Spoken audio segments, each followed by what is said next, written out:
வணக்கங்கண்ணா. என் பேர் கருப்புசாமி. மதுரை மாவட்டம் வாடிப்பட்டி பக்கத்தில் சாணாம்பட்டின்ற ஒரு சின்ன கிராமம்.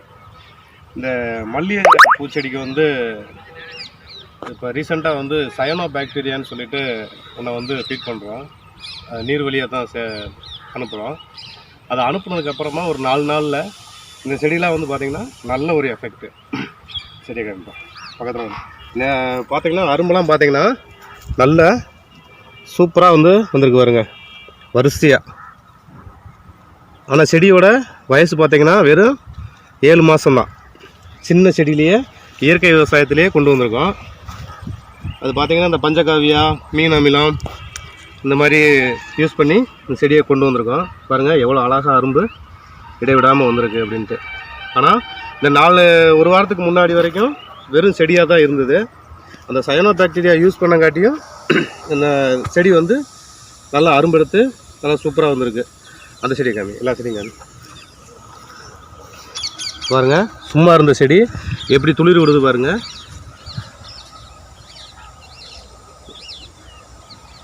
எல்லாம் அழகாக அடுத்தடுத்து பூவு மொட்டெல்லாம் வச்சுட்டு சூப்பராக வருது பாருங்க. இதுக்கு வந்து வாரத்தில் ஒரு நாள் வந்து தேமோர் கரைசலும் அரைப்புமோர் கரைசலும் மீன் அமிலத்தோட ஃபீட் பண்ணுறோம். இதுக்கு மேலே வந்து ஸ்ப்ரே வழியாக பண்ணுறோம். இது வரைக்கும் அதிகமாக பூக்காமல் இருந்த செடி எவ்வளோ அரும்பு வச்சு இப்படியே அடுத்தடுத்து பூக்கிறதுக்கு ரெடி ஆயிடுச்சு செடி. பாருங்கள், எந்த ஒரு மொக்கு புழு பேனு எதுவுமே கிடையாது.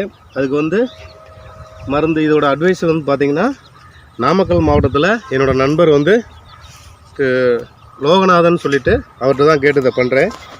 நல்லா வந்துருச்சு செடி.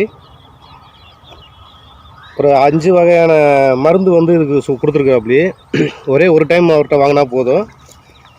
அப்படி தான் நானும் வாங்கியிருக்கேன். அதை நம்மளே வந்து டெவலப் பண்ணிக்கலாம். செடியெல்லாம் பாருங்கள் எவ்வளோ அழகாக துளிர் விட்டு அடுத்தடுத்து பூவுக்கு ரெடி ஆயிடுச்சு. அந்த செடியை காமிப்பா பார்த்தீங்களா, அடுத்தடுத்து பூ வர்றதுக்கு ரெடி ஆயிடுச்சு. இந்த சயனோ பாக்டீரியாங்கிறது வந்து என் நண்பர் வந்து திரு லோகநாதன் தான் வந்து எனக்கு அதை சொன்னார். அது அவரோட வீடியோலாம் பார்த்து இதை பாருங்கள், இந்த செடி பாருங்கள் செம்மையாக வந்துச்சு பாருங்க. இந்த சயனோ பாக்டீரியா யூஸ் பண்ணி ஒரு 4 நாள் 5 நாளுக்கு அப்புறம் செடியே வந்து நல்லா சூப்பராக சைனிங் கொடுத்து நிறைய அரும்புகள் வந்து வர ஆரம்பிச்சிருச்சு.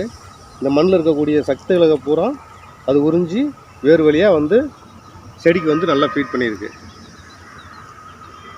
நம்ம நண்பர் வந்து லோகநாதன் தான் இதுக்கு வந்து ஐடியா கொடுத்தாரு. இப்படி பண்ணுங்கள், இயற்கை விவசாயமே பண்ணுங்கள், நல்லாயிருக்கும் அப்படின்னு சொன்னார். அவர்கிட்ட கேட்டு தான் இதெல்லாம் பண்ணேன். செடி நல்லா இருக்குது. செடி வச்சதுலேருந்து அவர்கிட்ட கேட்டுகிட்டே இருப்பேன். அவர் ஒவ்வொன்றா சொல்லிகிட்டே இருப்பாப்படி. அதை அப்படியே ஃபாலோ பண்ணேன். செடி நல்லா ஃபீடிங்க்கு நல்லா வந்துருச்சு. அந்த செடி பார்ப்பா, எல்லா செடியுமே இது குறை அது குறைலாம் இல்லை. அந்த சயனோ பாக்டீரியோட எஃபெக்ட் பார்த்தீங்கன்னா ஒரு 4 நாளில் நல்ல ரிசல்ட்டு.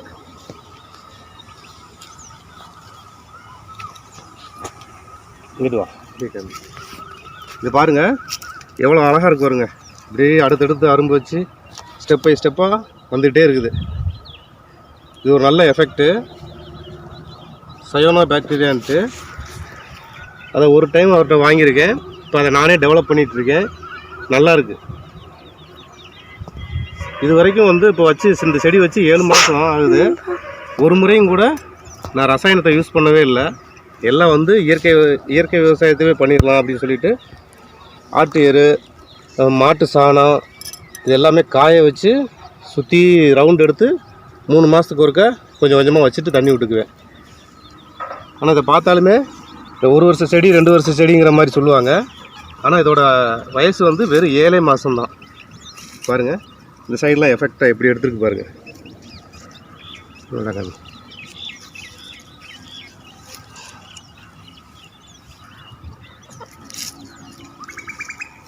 இந்த செடியை காணி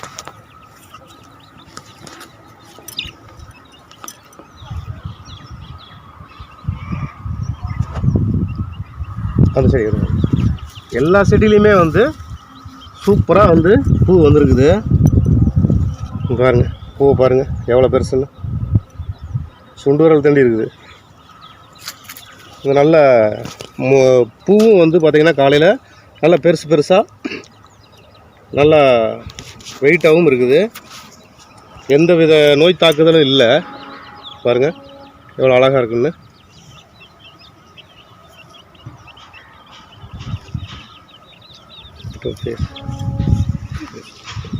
அதனால் வந்து எல்லாருமே வந்து விவசாயிகள் எல்லாருமே வந்து இயற்கை விவசாயத்துக்கு மாறி செலவை கம்மியாக பண்ணி மருந்து அடிக்கிற காசெல்லாம் மிச்சம் பண்ணிவிட்டு ஒரு தடவை நம்ம மருந்து வாங்கினோம் அப்படின்னா அது ஒரு 3 மாதம் 6 மாதம் வரைக்கும் யூஸ் பண்ணுற மாதிரி இயற்கை விவசாயத்துக்கே போயிடலாம்.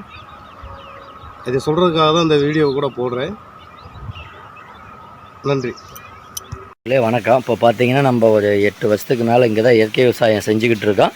நம்மளுடைய அனுபவ பதிவு தான் லோகு இயற்கை விவசாயம் அப்படிங்கிற யூடியூப் சேனல்லையும் நம்ம போட்டுக்கிட்டு இருக்கிறோம். ஏன்னு பார்த்தீங்கன்னா நம்ம இயற்கை விவசாயம்னா என்ன, அதை எப்படி செய்யணுங்கிறத மக்களுக்கு புரிதல் இல்லாமல் தான் என்னால் முடியல, நான் செய்ய முடியல அப்படிங்கிறாங்க. ஈஸியாக செய்யலாம், செலவில்லாமல் நமக்கு நம்மக்கிட்ட இருக்கக்கூடிய பொருள்களை வச்சே செய்கிறதா இயற்கை விவசாயம். அப்படி செய்கிறத பற்றி தான் இன்றைக்கி நம்ம பார்க்க போகிறோம். முதல்ல வந்து பார்த்திங்கன்னா நாட்டு மாடு தான் முக்கியம். நாட்டு மாடு இருக்கிறவங்க நாட்டு மாட்டு சாணத்தை வச்சு பஞ்சகாவியா ஜீவாமிர்தம் தயாரிச்சிக்கலாம், செலவு கிடையாது. அதே நம்ம வாங்கி பண்ணும்போது முதலீடு அதிகமாகிடுது, செலவு அதிகமாகிடுது. அதற்காக தான் இப்போ நம்ம என்ன பண்ணியிருக்கோன்னு பார்த்தீங்கன்னா, எனக்காக நான் பண்ணிக்கிறது நாட்டு மாட்டு சாணத்துலேருந்து பாக்டீரியாவை பிரிச்செடுத்து நாட்டு மாட்டு சாணத்தை வந்து தண்ணியில் ஊற வச்சு அதில் பாசி வரும், அதை எடுத்து இந்த மாதிரி நம்ம எடுத்து தனியாக வச்சுக்கலாம். எடுத்து வச்சுக்கிட்டு அதைத்தான் இப்போ வச்சு நம்ம இயற்கை விவசாயம் பண்ண போகிறோம். அதாவது இப்போ இந்த 1 லிட்ரு நமக்கு வந்து தாய்த்திரமாக எடுத்து வச்சுருக்கிறோம்.